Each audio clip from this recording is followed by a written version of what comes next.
Tech માથે નથી રહ્યો હરખો.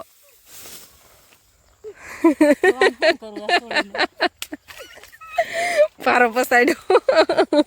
માં દીકરાએ બે થઈને ધાણા વાઈ દીધા નહીં.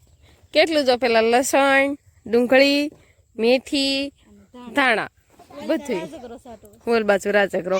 રામ રામ ને સીતારામ બધાને. માતાજી હવનું સારું કરે ને બધાને હાચા નરવા રાખે એવી શુભેચ્છા આપું છું. તો આપણે આજે એમ કહેવાય કે ઝાડ ને એવું બધું હતું ને ખેડાઈ ગયું છે અને કમ્પ્લીટ પાછું ઝાડ ને મકાઈ ને એવું બધું વવાઈ ગયું છે અને આજે પાછું આપણે બકાલું વાવવાનું ચાલુ કરી દેવાનું છે. અને હવે સારું છે કે વરસાદ નહીં થતો એટલે ધીમે ધીમે આપણે પછી હુકાય ને તો માંડવીને એવું બધું કાઢવાની ને એવી તૈયારી કરવાની હોય. આપણે એટલા માટે જ અગાઉ એમ કહેવાય ને તૈયાર રોકાય એવા એટલે હવે પાછું હમણાં જવાનું ન હોય કેમ કે હમણાં પાછું કામ ઉખડે માંડવીને એવું બધું કાઢવાનું થાય ને પછી પાછું કાંક નવું વાવેતર કરવાનું થાય. ત્યાં સુધીને આપણે નવરા ન રહેવી. દિવાળી સુધીને આમ તો વવાઈ જાય ને એવું બધું થઈ જાય ને પાણી પવાઈ જાય ત્યાં સુધી નવરાત ન હોવી. એટલે અત્યારે આપણે બકાલું ને એવું બધું વાવવાનું છે ને એવી તૈયારી કરવી છે. અને હવે વાદળા ઓછા થાય છે અને સારો તડકો નીકળે ને આપણે જો ઝાડની નીર નાખી દીધી છે. હજુ ઝાડ તો આપણે ઊભી છે પણ એ બાજુ આપણે ધીમે ધીમે વાઢવાનું ને એવું બધું ચાલુ છે એટલે એમાં કાંઈ વવાણું નથી. એટલે થોડીક નીણ એક હારે ખૂટે નહીં. આપણે બધા ઢોરને જો ઝાડની નીણ જ નાખી હતી એટલે એ બધા કાંક ખાઈ દેવા એવા છે. અને આવું કાંક સરસ મજાનું અત્યારે વાતાવરણ છે. આભ જો ચોખ્ખું છે, વાદળા છે પણ થોડા થોડા પારવા છે. બાકી દૂધિયા કલરનું આભ છે. પછી ઝાડની નીણ ખૂટશે ને એટલે આપણે એમ તો વાઢ્યું ખડવતન થઈ જાય. અમારે અંકિતાબેન ને કાંક બકાલું લેવા ગયા હતા પણ મળ્યું નહીં. ન મળ્યું તો શું કહેવાય, બકાલું વાવી દીધું બધું. હાલો તે આપણે જેવી ને આજો આપણે ઝાડવાની એવું બધું ચોખ્ખું થઈ ગયું. થોડીઓ પેલા હારો કરી નાખો. ગુલાબ આવ્યા પણ ગુલાબ જો અમારે થતા જ નથી. આ હોતન જો વાવ્યું છે ને તે આ હોતન નહીં થાય લાગે તમને. એ કાંઈ ક્યાં વાવ્યું સારું થઈ જાય તો. કેટલા 3 વાવ્યા છે. એ કાંઈ ગુલાબ વાવ્યું છે થઈ જાય તો. પણ હવે વરસાદ ન આવે એટલે હવે ન થાય. ચોમાસામાં સારો વરસાદ હોય ને ત્યારે વાવવાનું થાય. ભૂલાઈ ગયું ત્યારે. હાલો જો શેવડી હોતને આપણે ખાઈ એવી થઈ ગઈ છે. શેવડી સરસ મજાની ખાઈ એવી થઈ ગઈ છે.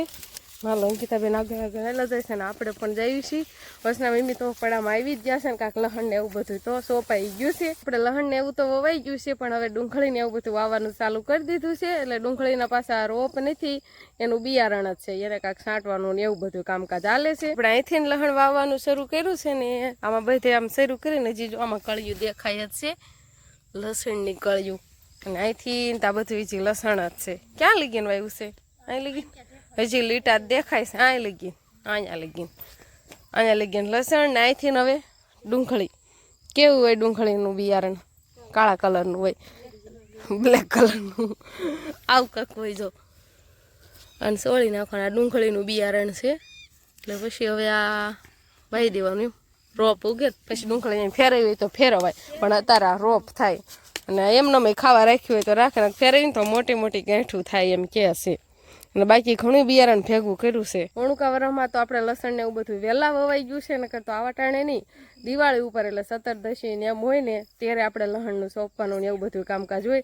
પણ આ વહેલા વાવી દીધું. હજુ તો આપણે દિવાળી નહીં થઈ ને કાં આપણે લહણ ને એવું બધું સોંપાઈ ગયું. આમાં જો ધાણા છે, આ ધાણા છે ને આ બાજુ સોળી છે, આ સોળી, આ ગુવાર છે, આ ભીંડો છે અને આમાં શું છે જો આમાં કાંક આ મૂળાને બી આવા હોય જો કોઈ જોયા છે?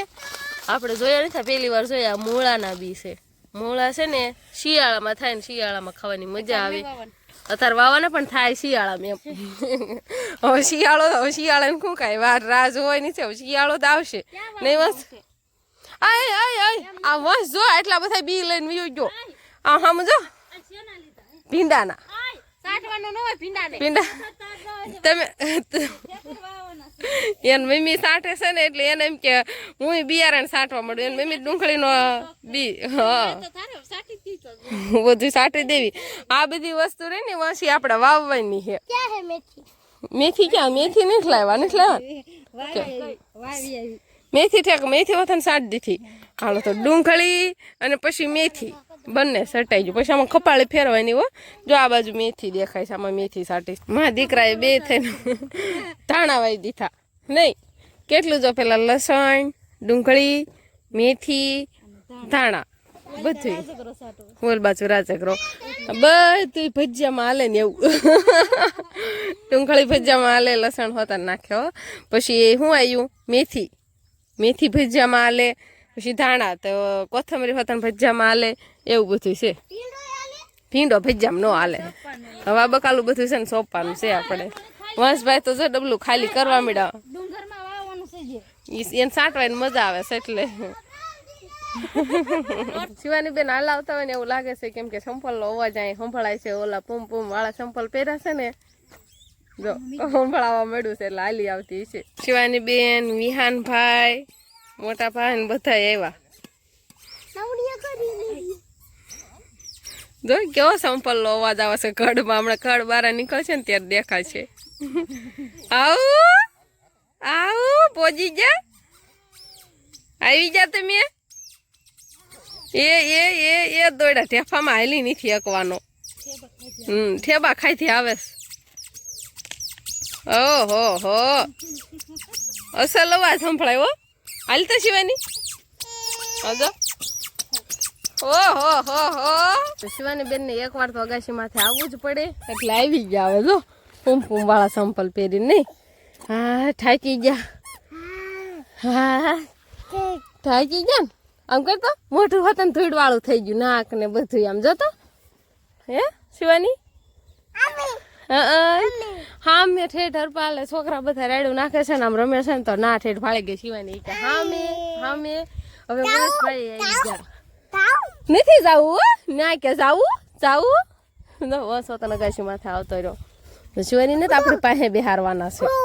અહીંથી સરસ મજાનો નજારો દેખાય વાડીનો. તો અમે હવે બકાલું વાવવાનું ચાલુ કરી દીધું છે. આમ તો ક્યારનું બકાલું વવાય જ છે, પણ આપણે જે સોળી ને ગુવાર ને ભીંડો ને એવું બધું હતું ને એ આ મોટો કેરો છે ને એમાં વાવવાનું છે.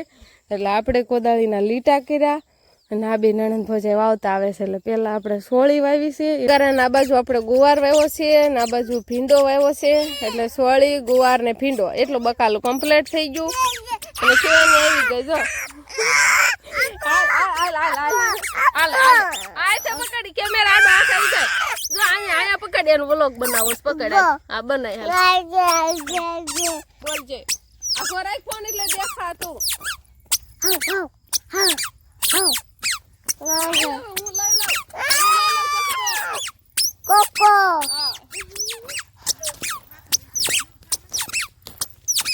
શિવાની બેને વ્લોગે બનાવી નાખ્યો અને આપણે બધું બકાલું વવાય પણ ગયું છે. એટલે જેટલા હજારમાં બિયારણ હતા ને એટલું બધું આપણે વવાઈ ગયું છે. અને કાલ પાછા કાંક થોડાક બિયારણ મંગાવવાનું કહેતા હતા.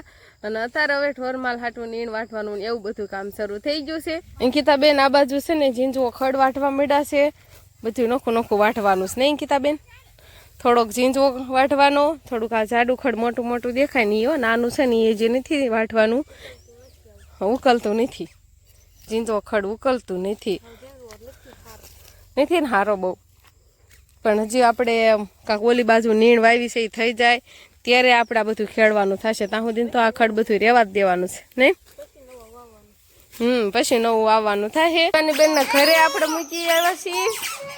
શિવાની ઓલા ઉર્વિશા તું આને ખડીક રમાડવા લઈ જા, મારે નીણ વાટવા જવાનું છે, મારે હારવા જવાનું છે નહીં? તું બેન હારી જાઓ અને કરી છે ને ફારો લેવા નથી દેતી એટલે હું એના અગાઉ જ પેલા ઘરે મૂકી ગઈ છું નહીં? આપણે વાઠિયા ખડનો એક ભારો કમ્પ્લીટ થઈ ગયો છે ને આ મારે લઈ જવાનો છે નહીં બા ઘરે. એટલે આમ ઢોરને નાખી દેવાનું છે. ઠીક મેં કીધું મૂકી દેવાનું છે. ઠીક પેલા ઠાંઠા ને અને પછી એમાંથી થોડુંક ભેંસ ને એટલાને નીણ આપણે નાખવાની છે. તો ફટાફટ ભારો લઈને જતા રહેવી. અને આ ટુકડું છે જાજુ હાલવાનું નથી. આપણે ભારો લાવ્યા ને એ પેલા તો આપણે બળદને નીણ નાખી છે એટલે બળદે ખાવાનું ચાલુ કરી દીધું. અને એમાંથી ને આ એકને નાખી, બાકી બધાને રણકવાનું હાલે છે. પણ હજુ તો આપણે એક જ ભારો લઈને આવ્યા છીએ ને એટલે બધાને તો કાંઈ નીણ થાય નહીં. હું વતન બીવી ગઈ. હાલો આપણે છે ને વાકટકો લઈને બીજા ભાડા લેવા જતા રહી. ઝીંઝવો ખડ વઠાઈ ગયું છે અને આ હવે અંકિતાબેનને લઈ જવાનું છે. આમાં નો બહુ વજન હોય ને અમારે જે છે ને ઉવાઠ્યું ખડ વાટવાનું છે. કેમ થશે ને લઈ લઉં હું? ઠીક નથી વજન એટલે જ હશે.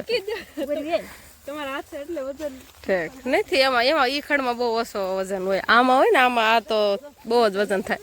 તો મૂક દો. ઠીક માથે નથી રહ્યો હરખો.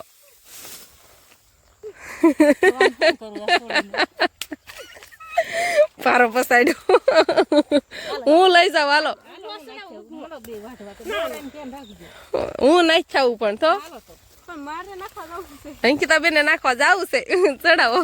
આપણે હવે દી હાથમી ગયો છે અને હવે થોડું થોડું અંધારું થવા મળ્યું છે અને હજુ તો દિવાળીને વાર છે ને કા ગામમાં ફટાકડા ફોડવાનું પણ ચાલુ થઈ ગયું અને આપણે હવે જો આ ખડ હારવાનું ચાલુ કરી દીધું તો આ બધું જો લેવાઈ ગયું ઢોરમાલે બધાને નખાઈ ગયું છે ને હવે આ વાઈઠું છે ને એ આપણે હવા હાટો મૂકી દેવાનું. તો અમારા ઘરે છે ને વાળું પાણીનું તૈયાર થવા મળ્યું છે અને અગાઉ ખીચડી મૂકી દીધી હોય ને ખીચડી તો જો સડી ગઈ છે હોતન હજી ઊની છે ની તળિયે દાજી ગઈ કે કેમ થયું થોડી દાજી ગઈ એવું લાગે છે ને. બસના મમ્મી ખીચડી મૂકી દીધી હતી. આપણે ત્યારે વાળું કરવા બેસી ગયા છીએ અને વાળુમાં આપણે ખીચડી બનાવી હોય ને એટલે ભેગા કઢી બનાવી છે તો ખીચડી કેવી સરસ મજાની થઈ ગઈ છે અને આમાં છે આપણે કઢી ખીચડી આગળ છે કઢી ખીચડી ફટક્યા મરચા છે ને દૂધ હોય અને રોટલી હોય તો આવું બધું અમારે કાંક વાળુમાં છે. તો બસ હવે વાળું કરી લેવી તો આજનો દિવસ કાંક આપણે આવો રહ્યો તો આ સાથે જ હવે આજનો બ્લોગ આપણે અહીંયા પૂરો કરશું. તો વિડીયો તમને કેવો લાગ્યો કમેન્ટમાં જરૂર કહેજો અને જો પસંદ જ આવ્યો હોય તો લાઈક કરજો શેર કરજો અને ચેનલમાં નવા હોય તો ચેનલને સબસ્ક્રાઈબ કરી લેજો. તો ફરી પાછા મળશું આપણે નવા બ્લોગમાં. તો બાય બાય.